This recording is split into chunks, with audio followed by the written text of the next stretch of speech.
Aryavart tutors में। आज मैं शक्ति बतिया आपके साथ में लेकर आई हूँ NCERT CBSE class 12 chapter number 3 human reproduction का द फीमेल रिप्रोडक्टिव सिस्टम वाला पार्ट। तो आज हम इसमें बेसिक कंसेप्ट जानेंगे, पार्ट्स जानेंगे कि फीमेल रिप्रोडक्टिव सिस्टम में कौन कौन से इंपॉर्टेंट पार्ट्स होते हैं और नीट में इससे रिलेटेड क्या इंपॉर्टेंट क्वेश्चंस या सीबीएसई में बोर्ड एग्जामिनेशन में क्या क्या क्वेश्चन इससे बनते हैं। तो आइए चलिए देखते हैं। तो सबसे पहले हमें ये देखना है कि फीमेल रिप्रोडक्टिव सिस्टम में दो चीजें होती हैं। पहले होती है एक्सेसरी डक्ट्स और दूसरा होता है दी ओवरी। अब सबसे पहले हम देखते हैं ओवरी के बारे में। तो ovary, one pair of ovary are present. एक पेयर ओवरी मतलब दो ओवरी होती हैं फीमेल रिप्रोडक्टिव ट्रैक्ट में। और ओवरी क्या करती है? ओवरी जो है ये हमें याद रखना है कि प्राइमरी सेक्स ऑर्गन होता है फीमेल रिप्रोडक्टिव सिस्टम में। अब ओवरी का काम क्या होता है? ओवरी जो है after puberty per month one egg या फीमेल गैमेट को रिलीज करती है और साथ में स्टेरॉइड हार्मोन्स को भी रिलीज करती है। अब सेकेंड पार्ट इसमें हमें ये देखना है कि हाँ फंक्शन ओवरी का, तो ओवरी का फंक्शन है गैमेटोजेनेसिस या ओव्यूलेशन। ओवरी के दो पार्ट होते हैं। पहला स्ट्रोमा, स्ट्रोमा के अंदर अगर हम देख लें तो इनर पार्ट होता है इसका कॉर्टेक्स और आउटर पार्ट होता है इसका मेड्यूला। और साथ ही साथ अगर हम देखें तो इसकी जो लाइनिंग होती है वो एपिथेलियम या ग्लैंडुलर एपिथेलियम की बनी हुई होती है। सेकेंड पार्ट, अब हम एक्सेसरी डक्ट्स पे जाते हैं। तो एक्सेसरी डक्ट्स में पार्ट आता है आपका फैलोपियन ट्यूब या हम बोलते हैं ओविडक्ट और साथ में यूट्रस, सर्विक्स, वेजाइना, ये तीन पार्ट आते हैं। तो अब हम बात कर लेते हैं सबसे पहले फैलोपियन ट्यूब की। तो फैलोपियन ट्यूब खुद में तीन पार्ट से मिलकर बना हुआ होता है। सबसे पहला पार्ट जो होता है वो हम देखते हैं ओवरी के पास से। तो सबसे पहला पार्ट आता है इसमें इन्फंटिबुलम। इन्फंटिबुलम क्या है? सबसे नैरोएस्ट पार्ट होता है पूरी हमारी फैलोपियन ट्यूब का या हम बोलते हैं ओविडक्ट का। सेकेंड पार्ट होता है एम्पुला जो मीडियल पार्ट होता है और ये सबसे वाइडेस्ट पार्ट होता है। और यही क्वेश्चन बार बार जो है हमारे नीट एग्जामिनेशन में पूछा जाता है कि सबसे बड़ा या वाइडेस्ट पार्ट फैलोपियन ट्यूब का क्या होता है। तो हमें याद रखना है कि एम्पुला होता है। और थर्ड जो इम्पोर्टेंट बात है, थर्ड इम्पोर्टेंट पार्ट जो है वो है इस्थमस। इस्थमस क्या होता है? सबसे डिस्टेंट मोस्ट पार्ट होगा फैलोपियन ट्यूब का। और साथ ही साथ हम ये देखेंगे कि ये सबसे क्लोजेस्ट होता है यूट्रस के। ठीक है।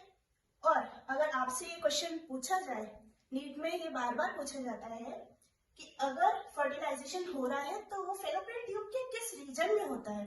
तो पहले एनसीईआरटी लिखती थी कि वो एम्पुला रीजन में होता है, लेकिन अब एनसीईआरटी ने इसे अपडेट करा है कि वो इस्थमिक एम्पुला रीजन में फर्टिलाइजेशन होता है। अब हम यहाँ पर देखते हैं कि ओवरी जैसे ही रिलीज करती है एग को तो ये फैलोपियन ट्यूब तक कैसे एंटर होता है? तो ये होता है फिमरे। फिमरे से ये जो है कलेक्टेड एग ये जाकर फैलोपियन ट्यूब में जाता है और यहाँ पर अगर फर्टिलाइजेशन होता है तो ये जाइगोट फॉर्म करता है। अब नेक्स्ट पार्ट जो आता है वो आता है यूट्रस। यूट्रस क्या है? यूट्रस जो है ये सबसे इंपॉर्टेंट पार्ट है पूरे फीमेल रिप्रोडक्टिव सिस्टम का। इसका अगर आप शेप देखेंगे तो ये इन्वर्टेड पीयर शेप, जैसे हम नाशपाती कहते हैं, नाशपाती को अगर उल्टा कर दे तो उस शेप का ये यूट्रस होता है। यूट्रस क्या है? यूट्रस जो है ये साइट ऑफ इम्प्लांटेशन है। मतलब अगर जाइगोट फॉर्म होता है तो वो किसी भी विलाय साइट पर, ये जो आप देख रहे हैं इस जगह पर किसी भी एरिया में जाके वो इम्प्लांट हो जाएगा और फर्दर एम्ब्रियोनिक डेवलपमेंट वहां पर हमें देखने को मिलता है। अब इसके बाद में अगर हम देखें तो यूट्रस के तीन लाइनिंग्स होती हैं। सबसे आउटर मोस्ट लाइनिंग जो होती है वो होती है पेरिमेट्रियम। उसके बाद में मीडियल लाइनिंग जो होती है वो होती है मायोमेट्रियम जो कि बनी होती है स्मूथ मसल सेल से। और सबसे इनर मोस्ट लाइनिंग, सबसे इंपॉर्टेंट पार्ट है, ये होता है एंडोमेट्रियम जो कि ग्लैंडुलर एपिथेलियम से मिलकर बना होता है। अब ग्लैंडुलर एपिथेलियम है तो क्या काम होता होगा इसका? तो ये हम देखते हैं। एंडोमेट्रियम जो है ये हर महीने बनती है और इसका काम ये बनती क्यों है? एंडोमेट्रियम लाइनिंग इसलिए बनती है कि बाय चांस अगर फर्टिलाइजेशन होता है और एक्सपैंडेशन होता है तो ये क्या करती है, जो भी एम्ब्रियो डेवलप हो रहा है उसे फ्रिक्शन या किसी भी शॉक से बचाने के लिए एंडोमेट्रियम बनती है।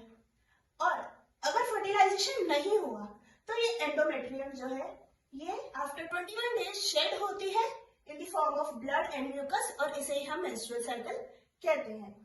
मायोमेट्रियम का एक इंपॉर्टेंट फंक्शन ये भी है कि अगर फर्टिलाइजेशन हो जाए और जाइगोट फॉर्म हो जाए, फर्दर गेस्टेशन पीरियड के बाद में जब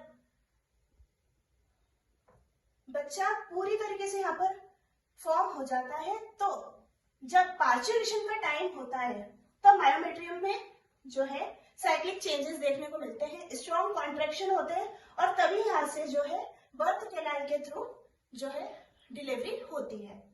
अब नेक्स्ट इंपॉर्टेंट पार्ट जो है लास्ट, वो हम यहाँ पर देखते हैं कि वेजाइना जो है ये फर्स्ट ओपनिंग होती है किसी भी फीमेल रिप्रोडक्टिव सिस्टम की। सबसे फाइनल ओपनिंग जो होती है वो वेजाइना होती है, इसी के थ्रू जो है इजैकुलेशन मटेरियल जो भी आपका सीमेन है ये ट्रांसफर होता है फीमेल रिप्रोडक्टिव ट्रैक्ट में।